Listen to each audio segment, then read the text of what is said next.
ഇപ്പോഴത്തെ പാരന്റ്സ് മെയിനായിട്ടും കേരളത്തിന് പുറത്ത് ജോലി ചെയ്യുന്ന ആൾക്കാർ കൂടുതലായിട്ടും കംപ്ലൈന്റ് ചെയ്യുന്ന ഒരു കാര്യമാണ് കുട്ടികൾക്ക് സ്പീച്ച് ഡിലേ ഉണ്ടെന്നുള്ളത്. അതായത് സംസാരിക്കാനായിട്ട് കുട്ടികൾ കുറച്ച് ലേറ്റ് ആവുന്നുണ്ട് എന്നുള്ളത്. അപ്പോൾ ഇവർ പറയുന്ന ഒരു മെയിൻ റീസൺ എന്താണെന്ന് വെച്ചിട്ടുണ്ടെങ്കിൽ, നിങ്ങൾ ഈ സ്ഥലത്ത് നിൽക്കുന്നത് കൊണ്ട് ഇംഗ്ലീഷും ബാക്കിയുള്ള ലാംഗ്വേജും നമ്മുടെ ലാംഗ്വേജും ഒക്കെ കേട്ടിട്ട് കുട്ടികൾ കൺഫ്യൂസ്ഡ് ആയിട്ടാണ്, അതുകൊണ്ടാണ് സ്പീച്ച് ഡിലേ വരുന്നത് എന്നുള്ളതാണ് പറയുന്നത്. അങ്ങനെയാണെങ്കിൽ നമ്മൾ എപ്പോഴും കുട്ടികളുടെ അടുത്ത് കമ്മ്യൂണിക്കേറ്റ് ചെയ്യുന്നത് മലയാളത്തിൽ മാത്രമായിരിക്കില്ല. എങ്ങനെ വന്നാലും ഇംഗ്ലീഷിലെ കുറച്ച് വേർഡ്സ് കടന്നു വരാണ്ടിരിക്കില്ല നമ്മൾ സംസാരിക്കുന്ന സമയത്ത്. അങ്ങനെ നോക്കുകയാണെങ്കിൽ എല്ലാ കുട്ടികൾക്കും സ്പീച്ച് ഡിലേ വരേണ്ടതല്ലേ? അപ്പൊ അതൊരു ഏറ്റവും വലിയൊരു മിത്താണ്. ആക്ച്വലി പറഞ്ഞു കഴിഞ്ഞിട്ടുണ്ടെങ്കിൽ നമ്മൾ സംസാരിക്കുന്നത് എന്താണോ അല്ലെങ്കിൽ അവർ എന്താണോ കേൾക്കുന്നത് അതാണ് കുട്ടികൾ മനസ്സിലാക്കുന്നത്.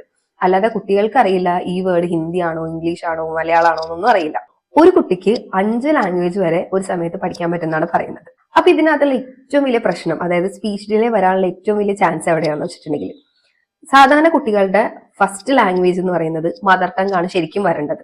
അതായത് നമ്മൾ സംസാരിക്കുന്നത് കേട്ട് വേണം അവർ പഠിക്കാനായിട്ട്. പക്ഷെ ഇപ്പോഴത്തെ ഒരു സാഹചര്യത്തിൽ കുട്ടികളെല്ലാവരും കാർട്ടൂണും റൈംസും ഒക്കെയാണ് കണ്ടു വളരുന്നത്. കുഞ്ഞേജിൽ തന്നെ അവർ കാണുന്നത് മിക്കവാറും ഇംഗ്ലീഷിലുള്ള കാർട്ടൂൺസും പോയിംസ് ഒക്കെ ആയിരിക്കും. അപ്പൊ അങ്ങനെ വന്ന സമയത്ത് എന്ത് പറ്റുമെന്ന് വെച്ചിട്ടുണ്ടെങ്കിൽ കുട്ടികൾക്ക് കൂടുതൽ ഇംഗ്ലീഷിനോടായിരിക്കും, അതേപോലെ തന്നെ സ്പീച്ച് ഡിലേ ഉണ്ടാവാനൊരു വലിയ ചാൻസ് അതായിരിക്കും. അപ്പൊ നമുക്ക് എന്ത് ചെയ്യാൻ പറ്റുമെന്ന് വെച്ചിട്ടുണ്ടെങ്കിൽ, കുട്ടികളുടെ അടുത്ത് മാക്സിമം നമ്മുടെ ലാംഗ്വേജ്, നമ്മൾ എന്തിനാ വേറെ വല്ലതും തേടി പോകുന്നത്, ആദ്യം നമ്മുടെ ലാംഗ്വേജ് പഠിച്ചതിന് ശേഷം മാത്രം ഇംഗ്ലീഷ് പഠിപ്പിക്കാനായിട്ട് ശ്രമിക്കാം. അപ്പോൾ ഒരു പരിധി വരെയൊക്കെ നമുക്ക് സ്പീച്ച് ഡിലേ ഒഴിവാക്കാനായിട്ട് സാധിക്കും.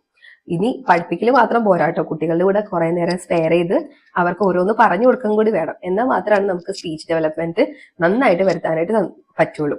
നമ്മൾ എത്രത്തോളം അവർക്ക് ഇൻപുട്ട് കൊടുക്കുന്നോ അത്രത്തോളം അവർ നമുക്ക് ഔട്ട്പുട്ട് തരും. അപ്പൊ സ്പീച്ച് ഡിലേ കുറിച്ചുള്ള ഈ ഒരു മിത്ത് ക്ലിയർ ആയില്ലേ?